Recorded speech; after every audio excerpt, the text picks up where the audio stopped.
It's just a habit, and I'm working on that. So next, I want to go ahead and jump into the information about the accident. The next day I called Geico to, of course, report the accident. And surprisingly, he had already called before me. So they already knew about the accident. He had already made his statement and everything. I also called Allstate. If anyone knows about Allstate, they're a shitty company and they don't want to pay. I did do a statement with them, which I should have wait on my lawyer.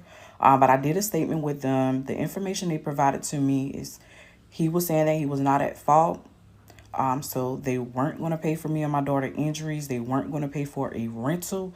They were not going to pay for any motherfucking thing. So I had to get a lawyer for that. The next question was my Jeep total. Yes, it was total. I was very devastated about that.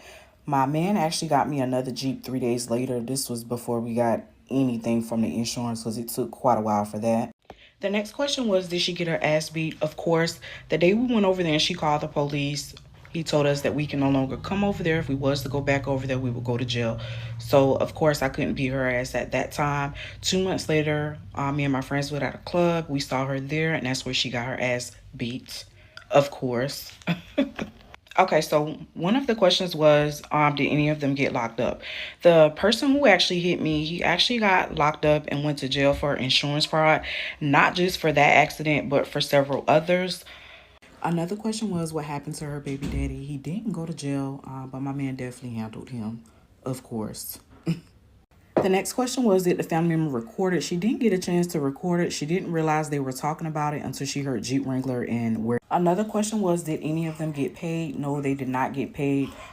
Me and my daughter, we did get paid, which was several months later because we had to get a lawyer. My insurance company, Geico, they had to cover the rental and the total loss of my car. And of course, they went back to get their money from Allstate. I hope I answered all of you guys' questions. If you do have anything else, just let me know. Thank you for your support.